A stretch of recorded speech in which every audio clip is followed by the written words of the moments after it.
ইয়া আইয়ুহাল্লাযীনা আমানু দুখুলু ফিস-সিলমি কাফা ক্বালা রাসূলুল্লাহি সাল্লাল্লাহু আলাইহি ওয়াসাল্লাম as-salatu mi'rajul mu'minin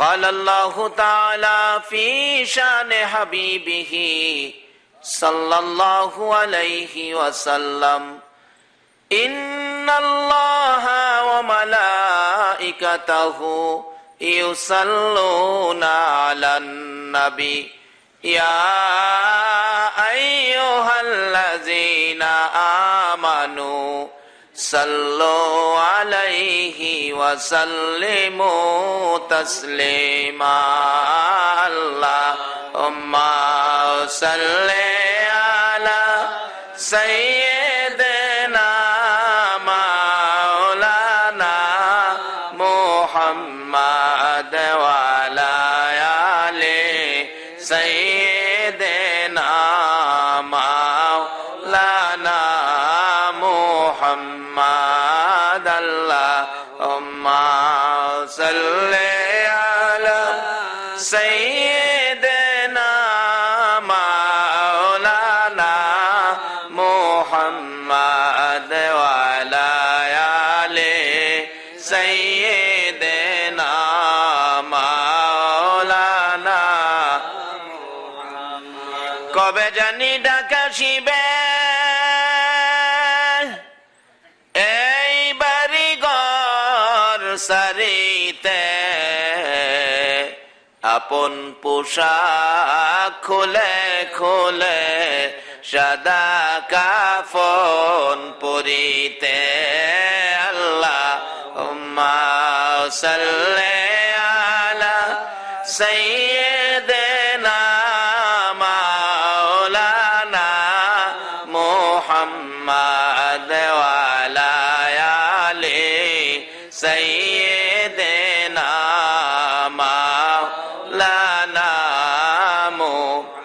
লা ইলাহা ইল্লাল্লাহ লা ইলাহা ইল্লাল্লাহ লা ইলাহা ইল্লাল্লাহ হায়াতের মালিক যে আল্লাহ মৌতের মালিক সেই আল্লাহ লা ইলাহা ইল্লাল্লাহ লা ইলাহা ইল্লাল্লাহ আকাশের মালিক যে আল্লাহ জমিনের মালিক সেই আল্লাহ লা ইলাহা ইল্লাল্লাহ লা ইলাহা ইল্লাল্লাহ ইলাহা ইল্লাল্লাহ মুহাম্মাদুর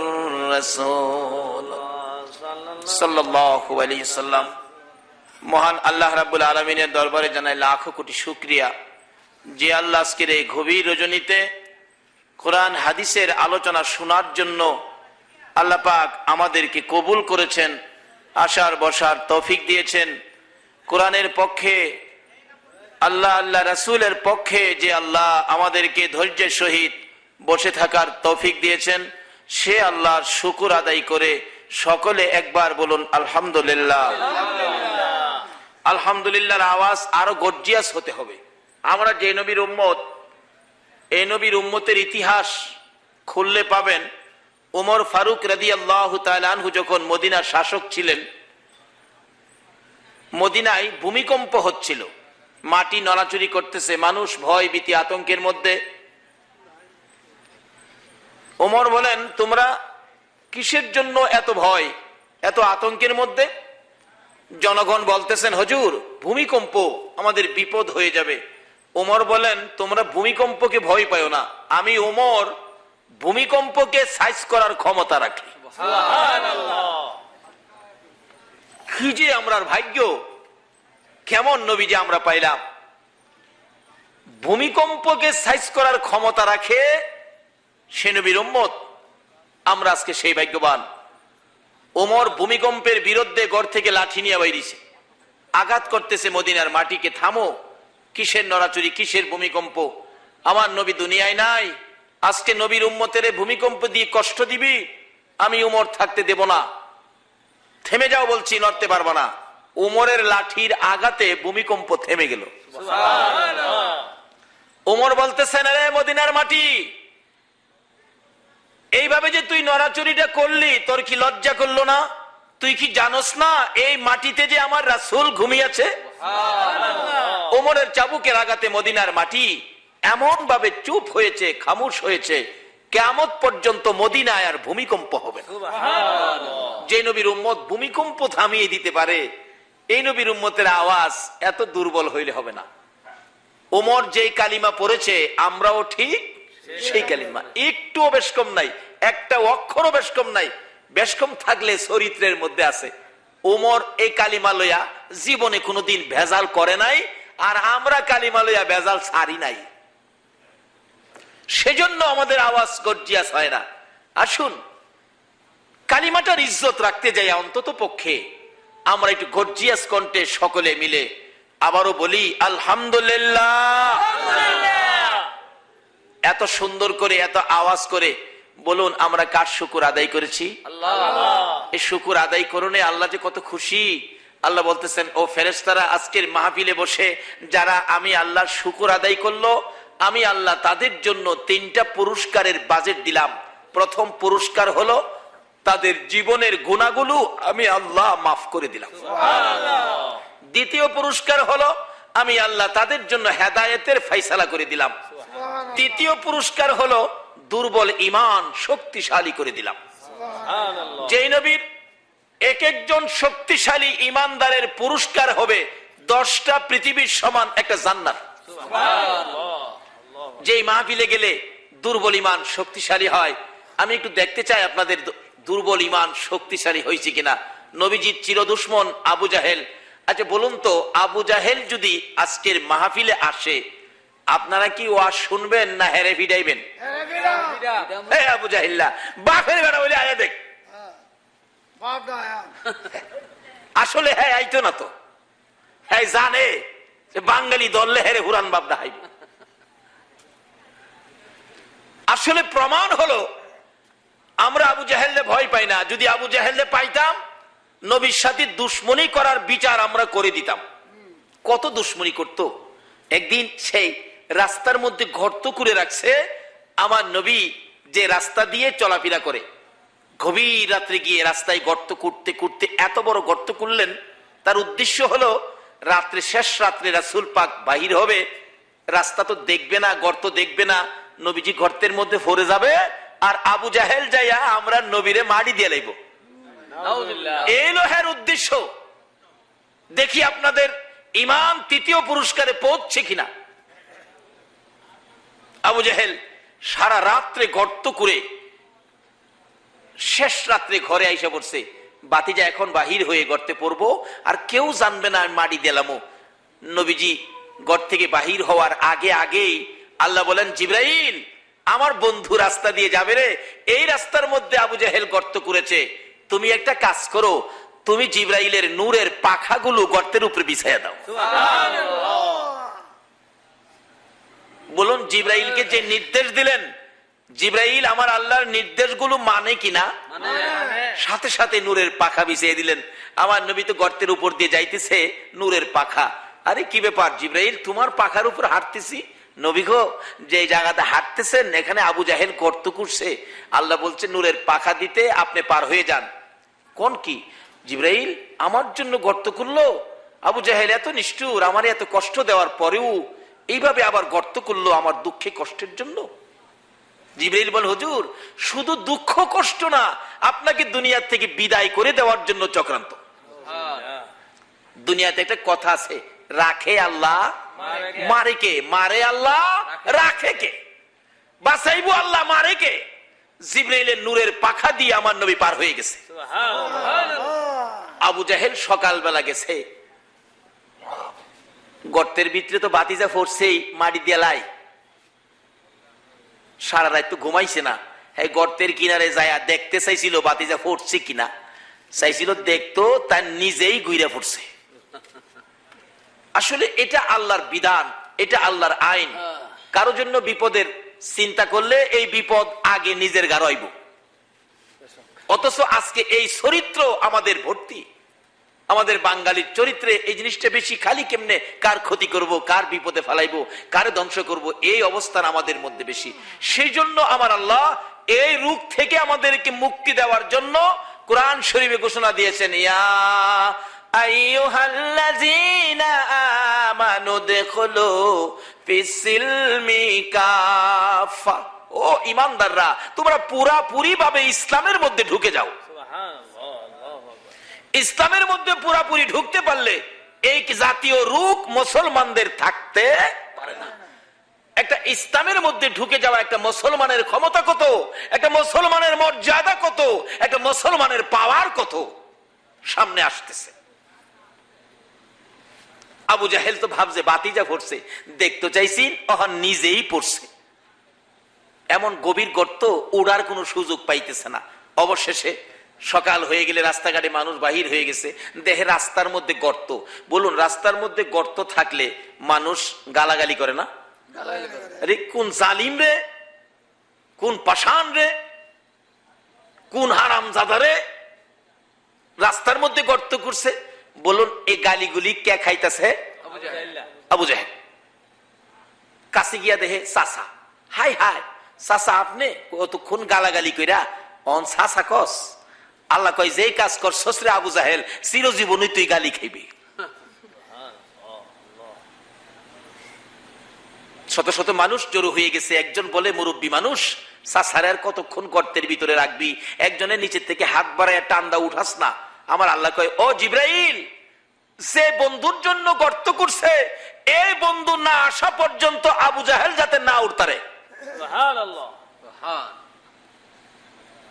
জিব্রাইল আল্লাহর হুকুম মানেনি। আল্লাহ, আপনি বলেন কি করব? আদাত বাকি লাগাই দাও। আদাত বাকি, কয়াত বাকি? আদাত বাকি। নিচের থেকে উপরে আবু জাহেল হাত দিছে, উপর থেকে একজন নিচে হাত দিছে, কিন্তু আদাতের জন্য লাগাল পায় না। আবু জাহেল ডাকে, এই বেকুবের বেকুবকল, আদাতের লেগে লাগাল পাই না, তোর আন্তাজ নাই? এক হাত রশি দিলেই তো হয়। দিছে এক হাত রশি। আল্লাহ কো, জিব্রাইল, আল্লাহ কো, আদাত ঠিক আছে, আদাত ঠিক আছে।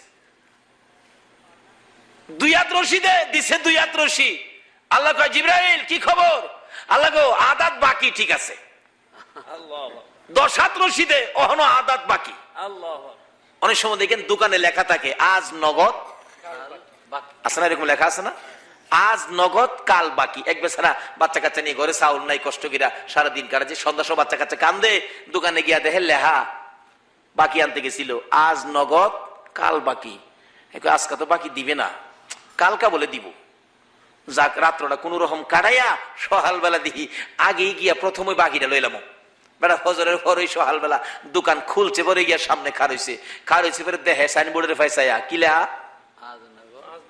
আজকাও কি লেখা? আজ নগদ।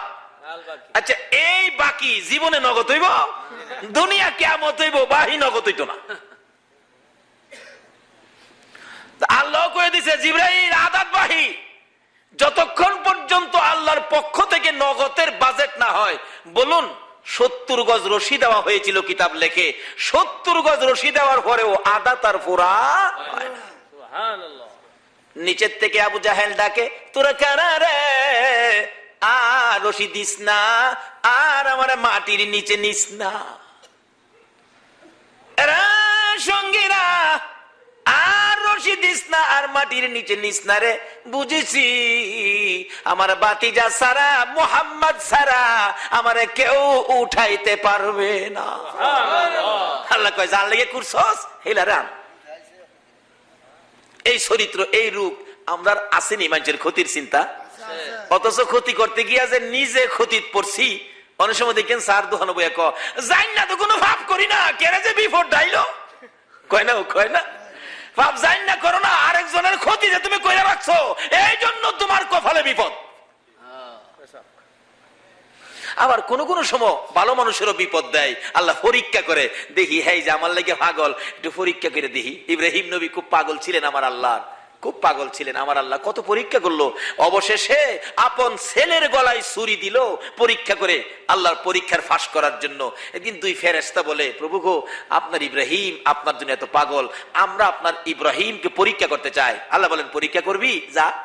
দুই ফেরেশতা ভিক্ষুকের বেশ ধইরা ইব্রাহিম নবীর ঘরের বাড়ির গেটে খাড়ুইয়া ডাকতেছে, গাফুর রহিম নামে তোমার আল্লাহ হো আল্লাহ আল্লাহ, ইয়া গাফুর রহিম নামে তোমার আল্লাহ হো আল্লাহ আল্লাহ। ইব্রাহিম ঘরের ভিতর থেকে দৌড়াইয়া বাহির হয়ে হাজির হলেন।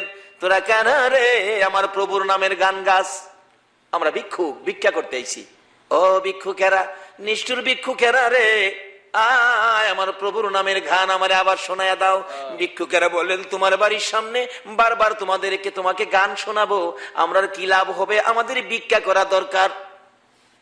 কোনা বলে, ভিক্ষুকের বলে, ভালো লক্ষ্মী, আমরা হাঁটলেই তো লাভ হইব। ইব্রাহিম নবী ডাকে, ভিক্ষুকেরা রে, ও নিদয়া নিষ্ঠুর ভিক্ষুকেরা, তোরা যা চাস আমি তা দিব। আমি ইব্রাহিম নবী কথা দিলাম, আমার বন্ধুর নামের গান শোনাবি রে, আমি ইব্রাহিমের অর্ধেক সম্পত্তি তোদেরকে দিয়ে দিব। আল্লাহর ভালোবাসায়, বলুন কার ভালোবাসায়? আল্লাহর ভালোবাসায় যদি ইব্রাহিম এত পাগল হতে পারে গো, আমার আল্লাহকে জিজ্ঞেস করে দেখুন। খাতুনে জান্নাত ফাতেমাতুজ জাহরার জীবনী, খানায়ে কাবার পাশে যাইয়া দেখে লক্ষ লক্ষ মানুষ খানায়ে কাবার চারিপাশে ঘুরে। প্রশ্ন করলেন, ও মানুষ, এইখানে তোমরা ঘুরো কেন, ব্যাপার কি? লোকজন জবাব দেন, ফাতেমা গো, আমরা হলাম খানায়ে কাবার পাগল। ফাতেমা জিগায়, ও খানায়ে কাবা, এই মানুষ হলো তোর জন্য পাগল, তুই খানায়ে কাবা কার পাগল? খানায়ে কাবা বলেন, ফাতেমা রে, আমি খানায়ে কাবা হলো আমি আল্লাহর পাগল। ফাতেমা বলেন, প্রভু গো, মানুষ খানায়ে কাবার পাগল, খানায়ে কাবা তোমার পাগল। ও আমার আল্লাহ, আমি ফাতেমা জানতে চাই তুমি আল্লাহ কার পাগল? আমার আল্লাহ বলেন, ফাতেমা রে, আমি হইলাম আমার বন্ধু মুহাম্মাদুর রাসূলুল্লাহর পাগল। একটা দৌড় মেরে ঘরের ভিতরে ঢুকলেন। বাবা গো, এখানে কাবার পাশে মজার ঘটনা দেখলাম। কি ঘটনা রে ফাতেমা? বাবা গো, এই মানুষগুলো খানে কাবার পাগল, খানে কাবা নাকি আমার আল্লাহর পাগল।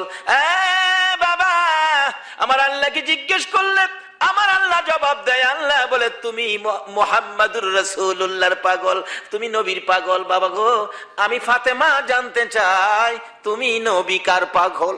আমার নবী দুইটা চোখের পানি জর্জর করে ছেড়ে দেয়। ফাতেমা রে, আমি নবী আমার উম্মতের পাগল। আল্লাহু আকবার, আল্লাহু আকবার। ইব্রাহিম আল্লাহর পাগল হইয়া কি করে? আরে আল্লাহ যার ভালোবাসায় কুল কায়নাত সাজাইছে, আজকে সে নবীর উম্মত আমরা। আমাদের চরিত্র কোথায় আর নবীর আদর্শ কোথায়? আল্লাহ পাক কোরআন শরীফে আমাদের উদ্দেশ্যে ওয়াজ করেছেন, ইয়া আইয়ুহাল্লাযীনা আমানু দুখুলু ফিস-সিলমি কাফা, তোমরা পুরাপুরি ভাবে ইসলামের মধ্যে দাখিল হয়ে যাও। যদি হইতে পারি, আমাদের শক্তি কত হবে, ক্ষমতা কত হবে, পাওয়ার কত হবে। আগেকার দিনে এখানে মুরব্বীরা আছেন, আগেকার দিনে মুরব্বীদের মুখে শুনছি বৃষ্টি না হইলে বৃষ্টির জন্য মাঠে নামাজ পড়ছে, নামাজ পড়ে নাকি বাড়িতে আইতে পারছে না, বৃষ্টি নেমে গেছে। আমার দাদার মুখে শুনছি, আমরা নামাজ পড়তে গেলে রে নাতি, নামাজ পড়ে বাড়ি যাইতেছি না, বৃষ্টি নেমে গেছে। কেন? তারা পুরাপুরি ভাবে ইসলামের মধ্যে দাখিল ছিল। বলুন, এখন যদি বৃষ্টি লেগে নামাজ পড়ে কানতে কানতে সোহের হানিদা জমিন ভিজাই তারবো, আকাশ থেকে বৃষ্টি পড়বে না। কেন? আমরা যে আমানুদ খুলু ফিস-সিলমি কাফার ভিতরে ঢুকতে পারলাম না। আগেকার দিনের মা চাচিরা আমানুদ খুলু ফিস-সিলমি কাফার মধ্যে ছিল। আগেকার দিনে মা চাচিরা দেখছি ফজরের আজানের আগে ঘুম থেকে উঠছে, ওইটা উড়ান বাড়ি ঝাড়ু দিছে। সুযোগটা পাইলে পুরুষ উঠবার আগে রাস্তাটাও ঝাড়ু দিলাইছে। মুরব্বীরা লক্ষ্য করলে এই খবরগুলি পাইবেন। উড়ান বাড়ি ঝাড়ু দিছে, পুরুষ বাইরেবার আগে রাস্তাটাও ঝাড়ু দিলাইছে। এরপরে যায় ফজরের নামাজ পড়ছে, তারপরে সূরা ইয়াসিন পড়ছে, তারপরে রান্নাঘরে রান্না করতে গেছে। সারা গ্রাম বিছাইরা সূরা ইয়াসিন পড়ে একটা মহিলা রান্না করে গেছে। এই জন্য সুখ শান্তির বাজারে আগুন। আসুন আমানুদখুলু ফিস সিলমি কাফার মধ্যে ঢুকি, আল্লাহর সাথে সম্পর্ক করি, নবীর আদর্শের মালা গলায় পড়ি, তাহলে সুখ শান্তি ফিরে আসবে। আজকে কত দিবস, কত দলের মানুষ কত রাজনীতিতে নামছে। রাজনীতিকেরা শান্তি আনবো, সুখ আনবো, এই দলে কয় আমরারে ভোট দেন শান্তি দিব, এই দলে কয় আমরারে ভোট দেন শান্তি দিব। রাজনীতি করেন, যে এই দল করেন, আমি নিষেধ করি না, আমার কোনো আপত্তি নাই, যে যেটা মনে চা করেন। কিন্তু আমানুদখুলু ফিস সিলমি কাফার মধ্যে আইন, না হয় যাদের পক্ষে রাজনীতি করে দৌড়বেন, যারা আপনারা শান্তি দিব, অহন কিলাম হেরা হয় অশান্তি। আসেনি অশান্তি? হেরা শান্তি দিব কইতে, হেরাই তো অশান্তি। শান্তি পাইতে গেলে শান্তির মাহাজনের সাথে যোগাযোগ করুন। কিভাবে যোগাযোগ করবেন সামনে আসতেছে। তাই আল্লাহ রাব্বুল আলামিন কোরআন শরীফে ঘোষণা দিয়েছেন, আমানুদখুলু ফিস সিলমি কাফা, ও ঈমানদাররা পুরাপুরি ভাবে ইসলামের মধ্যে দাখিল হও। এখনো তুমি হাত বাড়াইলে, হাত নামাইবার আগে আমি আল্লাহ তোমার শান্তির ব্যবস্থা করে দিব। জোরে কোন সুবহানাল্লাহ। কিন্তু আগেকার দিনে কি সুবিধা ছিল, ওই মা চাচিরা উড়ান বাড়ি ঝাড়ু দিয়া নামাজ পইরা সূরা ইয়াসিন পইরা রান্না করে যাইতো, রান্না করতো। এখন এই ব্যবস্থা নাই বিদায় আমাদের মধ্যে অশান্তি। তাই বলতেছিলাম সম্পর্ক করতে হবে আল্লাহর সাথে। ইব্রাহিম নবী কি ভালোবাসতেন, কি সম্পর্ক করেছেন আমার আল্লাহর সাথে। ইব্রাহিম কাঁদতেছে, ও ভিক্ষুকেরা তোমরা আমার প্রভুর নাম শোনাও, আমার অর্ধেক সম্পত্তি তোমাদেরকে দিয়ে দিব। দিয়ে দিলেন অর্ধেক সম্পত্তি। আবার ডাকতেছে, ও ভিক্ষুকেরা তোমরা কি যাওগা? বাবারে আমরা তো ভিক্ষুকের ভাব হলো কি, হাঁটলি ভিক্ষা হমু। ইব্রাহিম নবী চোখের পানি ছেড়ে দিয়ে কান্দে, এরে ভিক্ষুকেরা, নিষ্ঠুর ভিক্ষুকেরা রে, যাইস না, তোরা যাইস না রে, আবার আমার প্রভুর নাম শোনাইয়া দে, প্রভুর নামের গান আমারে শোনাইয়া দে।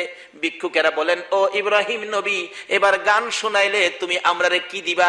আমাদের ভিক্ষা দরকার, খালি হাতে কি শোনাবো? এবার ভিক্ষুকেরা বলেন, আমাদেরকে কি দিবা? ইব্রাহিম নবী বলেন, ভিক্ষুকেরা রে, আরো যে বাকি অর্ধেক সম্পত্তি আছে রে ভিক্ষুকেরা, আমি ইব্রাহিম কথা দিলাম আমার বন্ধুর নামের গান শোনাইলে, আমার বন্ধুর ভালোবাসায় আমি ইব্রাহিম, আমি আর বাকি সম্পত্তি গুলো আমি তোদেরকে দিয়ে দিব। সারা সম্পত্তি দেলাই মালিকের সাথে সম্পর্কের জন্য পরীক্ষা করে ইব্রাহিম দিয়ে দিলেন সারা সম্পত্তি। এবার ভিক্ষুকেরা সম্পত্তি লিয়া জায়গা। আচ্ছা আসলে কি হারা যাইবাগাল নিবাগাল লেগেছে না পরীক্ষা করতেছে? আচ্ছা ইব্রাহিম ডাহে, ও ভিক্ষুকেরা যাইস না, কি বো আবার গান শোনা। গান শোনাইলে কি দিবেন? ইব্রাহিম নবী চোখের পানি ছেড়ে দিলেন, রে ভিক্ষুকেরা কথা দিলাম রে, আবার যদি আমার প্রভুর নামের গান শোনাস রে ভিক্ষুকেরা, আমি ইব্রাহিমের আর কিছুই নাই, কথা দিলাম যতদিন বেঁচে থাকি রে, আমি ইব্রাহিম তোদের বাড়িতে গোলামি করব। এমনি দুই ফেরেশতা ভিক্ষুকের বেশ ছেড়ে দিলেন।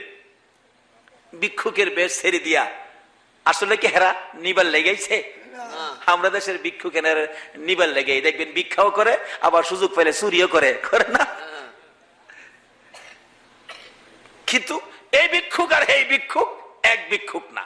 এক বেচারি শাশুড়ি মারা গেছে, বৈশাখে দাওয়া কাটির ঝামেলা, সময় পায় না কানবার লাগিয়া।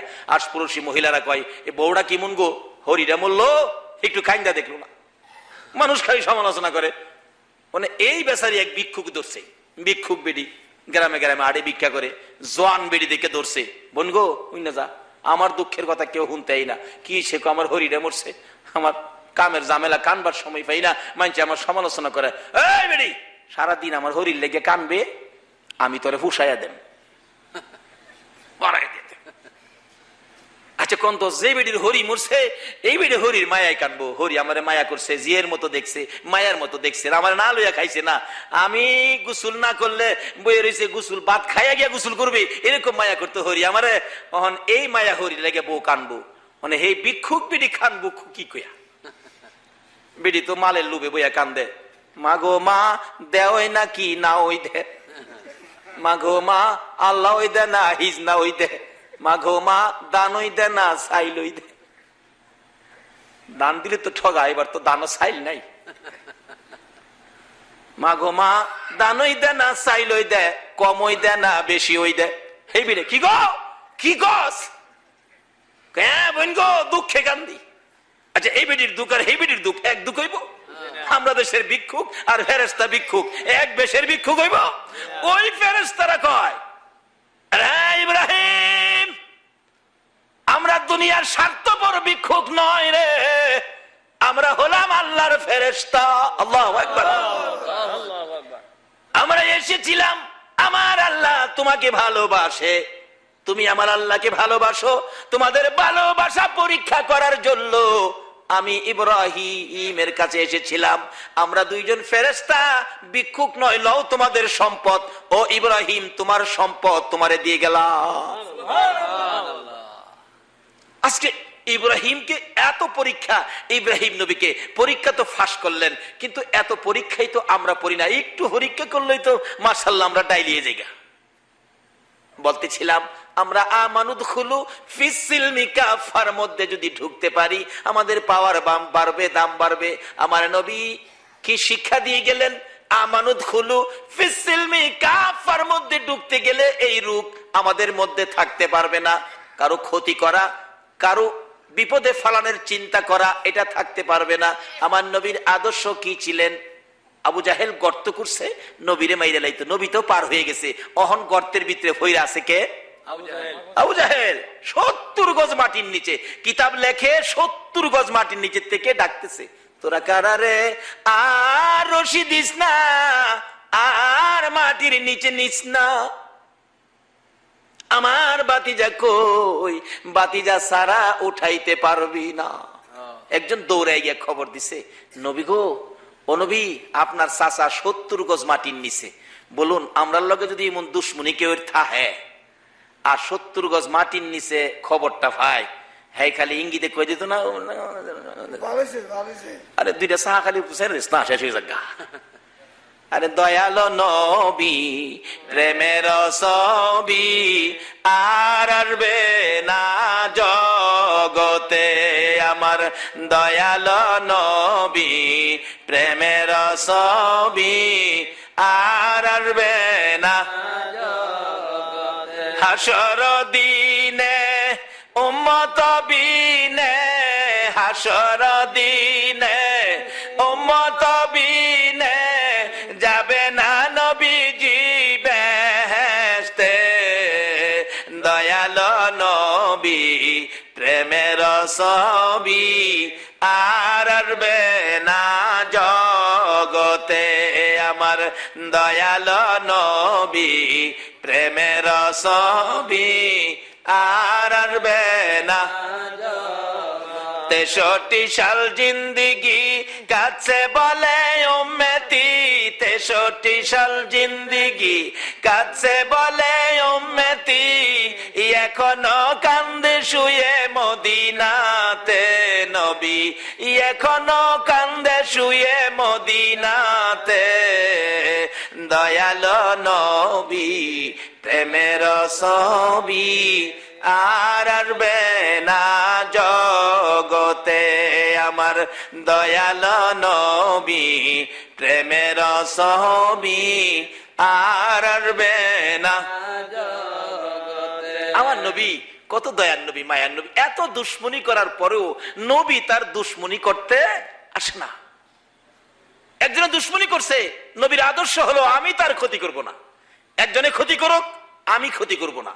এই আদর্শটা যদি আমাদের মধ্যে রাখি, বলুন ভালো হবে না খারাপ হবে? আমানুদ খুলু ফিস সিলমি কাফাত, ঢুকতে গেলে এই আদর্শ থাকতে হবে। তো এই আদর্শ যদি সমাজে থাকে, বলুন এই মারামারি কাটাকাটি জীবন হইব?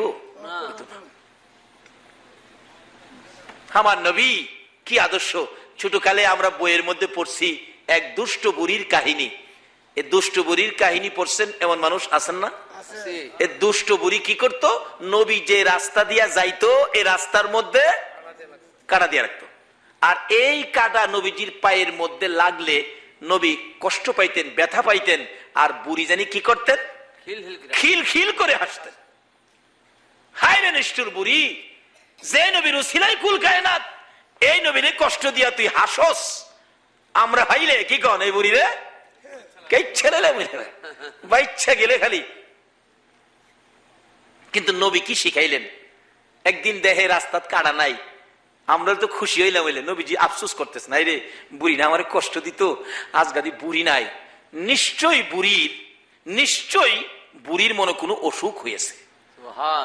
আমরা হইলে খুশি হইলাম, হইলে নবীজি কষ্ট পাইতেছেন, বুড়ি নাই কেন, দেখি বুড়ির কোনো অসুবিধা কিনা। নবীজি বুড়ির বাড়িতে গেছে। আল্লাহু আকবার বলো। এই আদর্শ দিয়ে নবী তাম পৃথিবী জয় করেছে। তাই কোন কবি বলেন, অস্ত্র সারা যুদ্ধ করে দুনিয়া করলো জয়, তাই তো আজি মানবে দানব মোহাম্মদ নাম লয়। অস্ত্র সারা যুদ্ধ করে দুনিয়া করলো জয়, তাই তো আজি মানবে দানব মোহাম্মদ নাম লয়।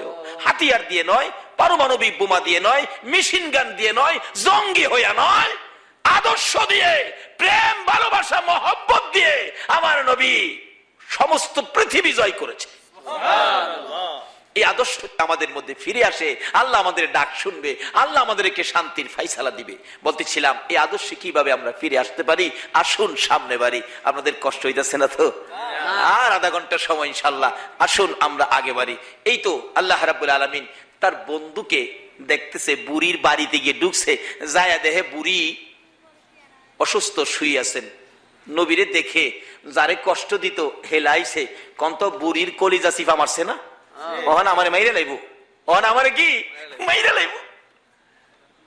আসলে কি নবী মারতে গেছে?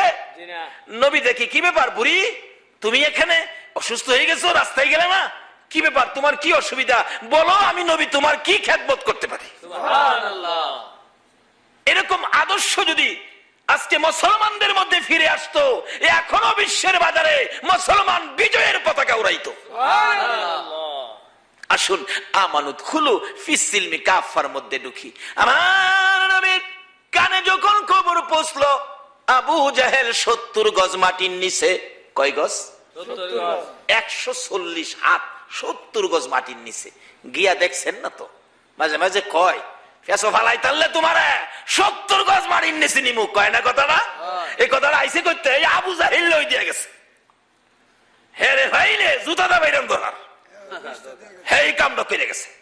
অহনো দেখেন কমাইছে একজন একজন, তোমারে ঠিক মতো ফেসো ফালাই তাহলে 70 গজ মাটির নিচে নিমু।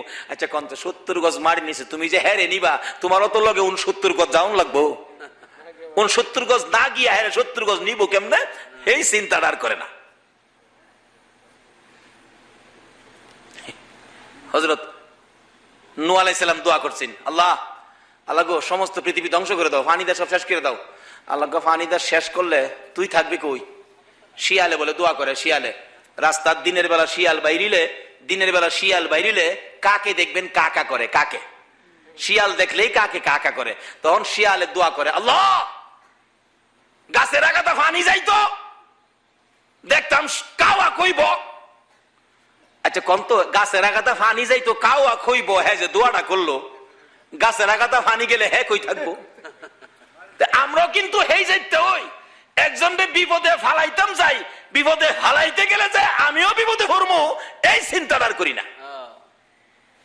বলতেছিলাম আমার নবী এই খবর পাইয়া এত কষ্ট আমার নবীকে দিয়েছে আবু জাহেল, আমার নবী একটু দেরি করে নাই, সঙ্গে সঙ্গে ঘর থেকে বেরিয়ে গেলেন চাচাকে উদ্ধার করার জন্য।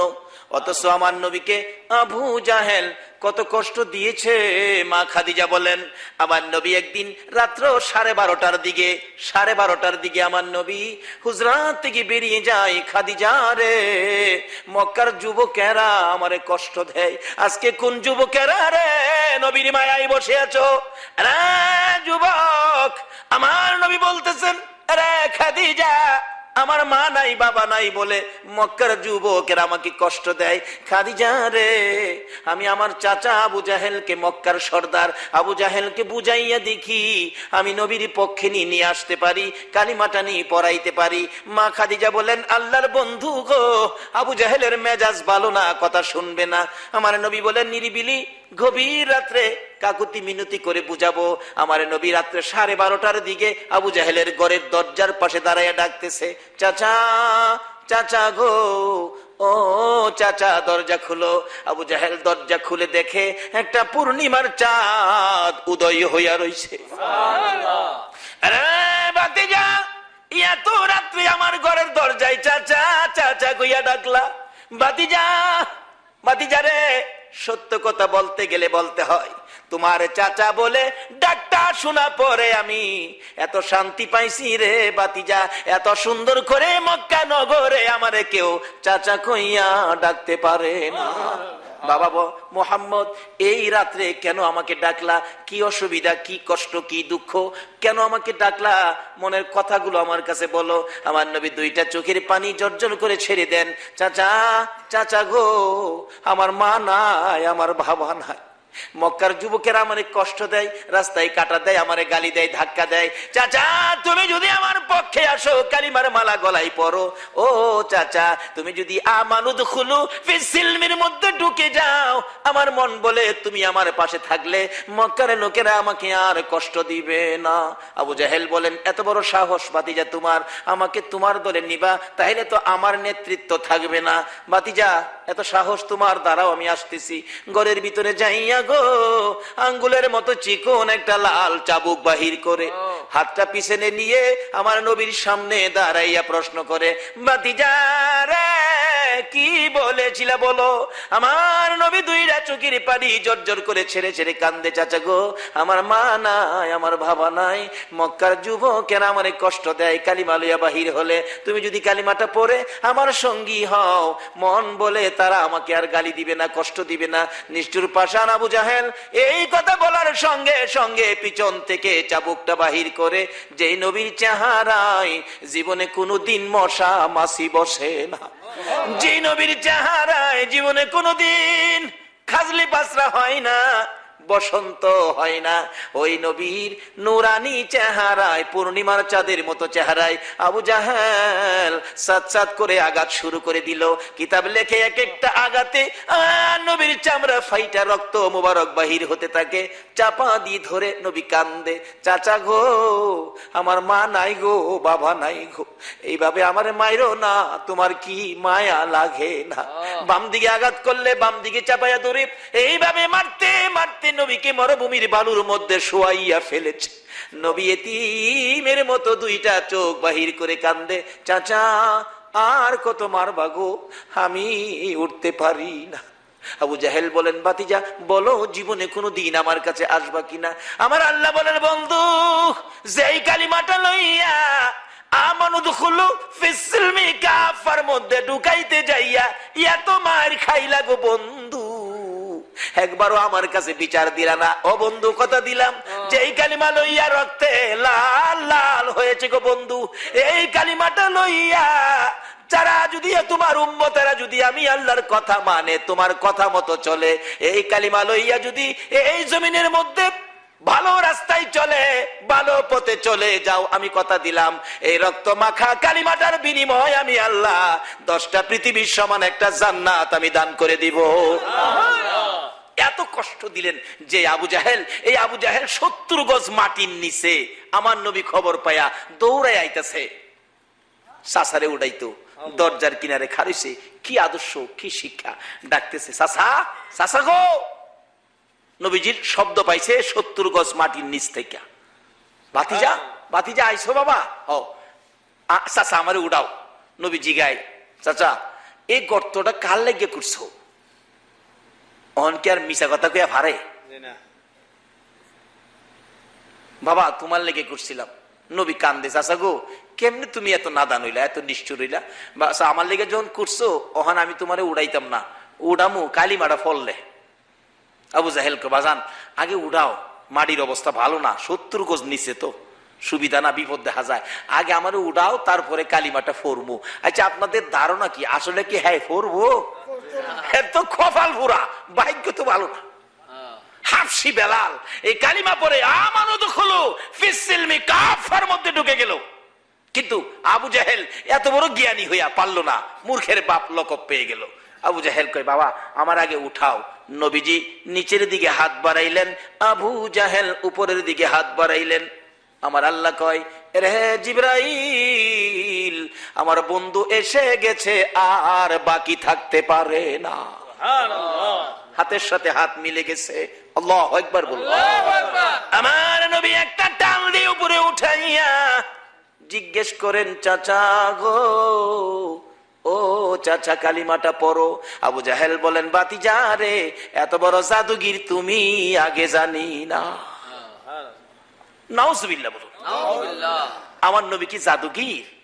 এমন এক রাস্তা দিয়ে গেলেন যে রাস্তায় আমার আল্লাহ ওয়াজ করেছেন ইয়া আইয়ুহাল্লাযীনা আমানুদখুলু ফিসসিলমি কাফা, তোমরা পুরাপুরি ভাবে ইসলামে দাখিল হও, তাইলে কি হবে? আমাদের শান্তি আসবে।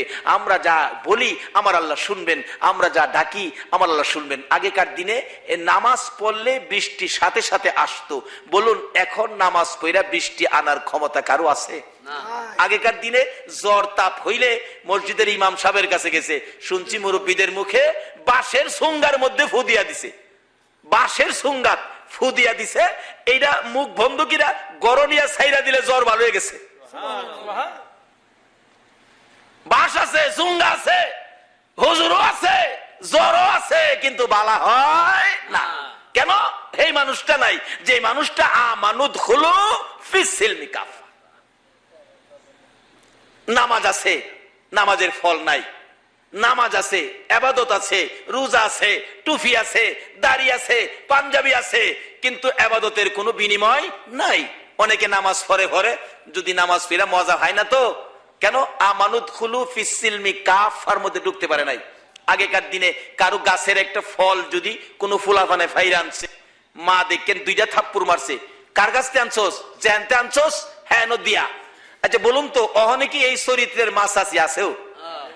আরেক বেটার ক্ষেতের ভিয়াজ লিয়ে আইছে, মা কই কইতে আনছোস? বন্ধুতে সোহেতে গড়াই বর আলুর ভর্তা বানাইতাম বইরিছি।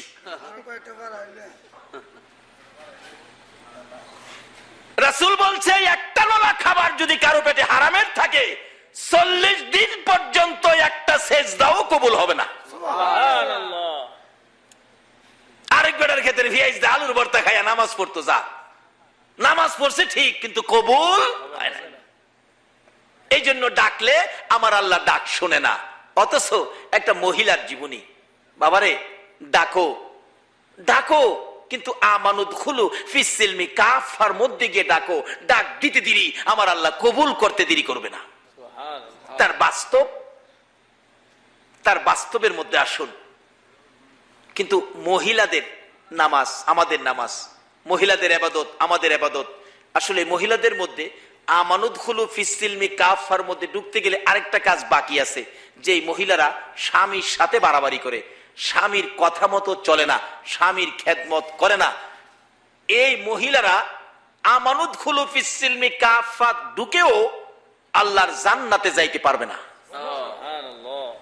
আবার মহিলারা নরম পায়া যে স্বামী মহিলাদের উপর অত্যাচার করলো, জুলুম করলো, এটা মহিলা তো অসহায়, কত দূর থেকে স্বামীর মায়ায় স্বামীর মহব্বতে মা বাবা ভাই বোন আত্মীয় স্বজন সব ছেড়ে স্বামীর বাড়িতে আসে। কি বলেন ঠিক কিনা?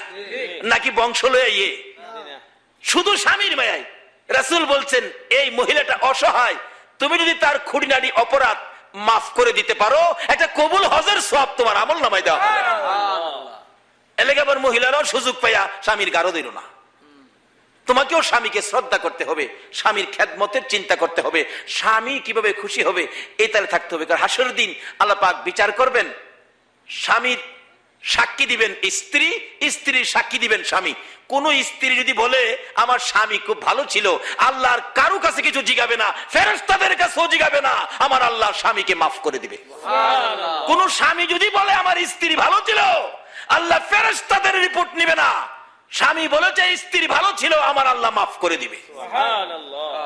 রাসূল বলছে এইভাবে স্বামী স্ত্রীর মহব্বত সম্পর্ক যেই ঘরে আছে, রাসূল বলছেন এই ঘরটা বেহেশতের টুকরা হয়ে গেছে। যেই ঘরে স্বামী স্ত্রী মহব্বত নাই, রাসূল বলেন এই ঘরটা জাহান্নামের টুকরা হয়ে গেছে।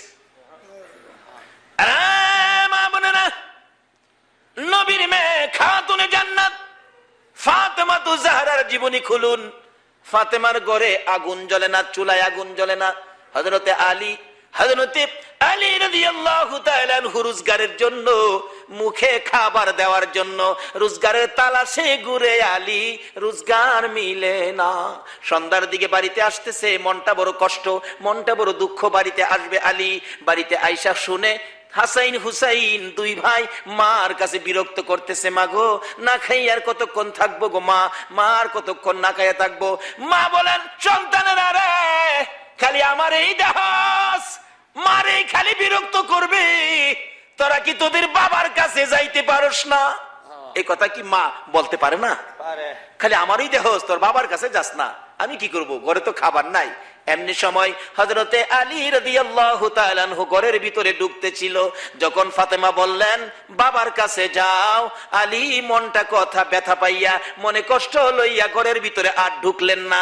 সন্তানেরা যদি খাবার চায় আমি তো লজ্জা পাবো, এই ঘরে যাব না। ফাতেমার কথা শুনে ঘর থেকে বেরিয়ে গেলেন, যাইতে শুরু করলেন, একেবারে জংলায় চলে গেলেন। এদিক দিয়ে রাত্র হয়ে গেল গভীর, আলী ঘরে আসতেছে না। আবার ফাতেমা বসে বসে কান্দে, ও হাসাইন হুসাইন, এত রাত হলো রে, তোর বাবা তো ঘরে আসতেছে না, এত রাত হয়ে গেল তোর বাবা ঘরে আসতেছে না। এবার হাসাইন হুসাইন বলেন, মা বাবা তো ঘরে আসতেছিল, তুমি যখন বলছো বাবার কাছে যাইতে পারোস না, ওই সময় বাবা মনটা কষ্ট করে ঘর থেকে বেরিয়ে গেছে। এমনি সময় ফাতেমা বুরগাটা পরে গো, বুরগাটা লাগাইয়া ঘর থেকে বেরিয়ে গেছে। ঘুরতে ঘুরতে কোথাও স্বামীরে পাইল না। ও মা বোনেরা, জান্নাতি মহিলাদের সরদারিনী ফাতেমা স্বামীর জন্য কি করে দেখো, খুঁজতে খুঁজতে কোথাও পাইতেছে না। গভীর রাত্রে নবীজির দরবারে যাইয়া মা ফাতেমা কান্দে, বাবা স্বামী আলীকে পায় না। আমি বলেছিলাম হাসাইন হুসাইনের বিরক্ত সহ্য করতে না পেরে বলেছিলাম তোদের বাবার কাছে যাইতে পারোস না। স্বামী আমার এই কথা শুনে ঘর থেকে বেরিয়ে গেছেন। বাবা গো, ও বাবা, আমার স্বামীরে খুঁজে পাই না, আমি এখন কি করব? আমার নবী বলেন, ফাতেমা রে, যেই কথা দিয়ে আলীকে ঘর থেকে বের করে দিয়েছো, আলী বুঝি জংলাই ব্যথায় বুঝি বসে আছে রে ফাতেমা। এই ব্যথা লইয়া যদি আলী জংলাই গিয়ে থাকে, আর তোমার দেওয়া ব্যথায় যদি জংলার ভাগ আমার আলীকে খেয়ে ফেলে রে ফাতেমা, শুনে রাখো, স্বামীকে এইটুকুন কষ্ট দেওয়ার কারণে আমি নবী তোমারে মেয়ে বলে দাবি করব না। স্বামীকে এইটুকুন কষ্ট দেওয়ার কারণে আমার নবী বলেছে তোমাকে মেয়ে বলে দাবি করব না। এমনি সময় ফাতেমা কাঁদতেছে পাগল পাগল হইয়া, মাবুদ গো, আমার স্বামী কোথায়, আমারে মিলাইয়া দাও না। এমনি সময় হযরতে আলী ঘরের দরজায় দাঁড়িয়ে গেছে। ফাতেমা তুমি কেন কান্দো? দৌড়ে যাইয়া আমার নবীর সামনে ফাতেমা স্বামীর পায়ে পড়ে গেছে। মা বোনেরা, স্বামীর কাছে যদি কোনো অপরাধ করো দেরি করো না, জলদি করে যাইয়া স্বামীর পায়ে পড়ে যাও। ফাতেমা শিক্ষা দিয়েছে জান্নাতি মহিলাদের সরদার হইয়া স্বামীর পায়ে পড়ে কাঁদতেছে। আলী মুস্কি মুস্কি হাসতেছে, স্বামী গো আমাকে ক্ষমা করে দেন গো, আমি যে আপনাকে কষ্ট দিয়েছি ক্ষমা করে দেন। হযরত আলী বলেন, ফাতেমা রে, আমার কোনো কষ্ট নাই রে ফাতেমা, আমার কোনো কষ্ট নাই। এবার আমার নবীর মেয়ে খাতুনে জান্নাত ফাতেমা তু জাহরা বলেন, বাবা গো, এবার বলেন আমার স্বামী আমার প্রতি কোনো কষ্ট নাই, বলেন আমি ফাতেমারে হাসরের দিন মেয়ে বলে মাইনা নিবেননি। এই আদর্শে ফিরে আসুন। ও মা বোনেরা, স্বামীকে কষ্ট দিবেন না, সন্তানের দিকে লালন পালনের দায়িত্বে যান। সন্তানের লালন পালন দায়িত্ব, নামাজ যেমন ফরজ, গার্জিয়ানের উপর সন্তানের লালন পালন তদরূপ ফরজ।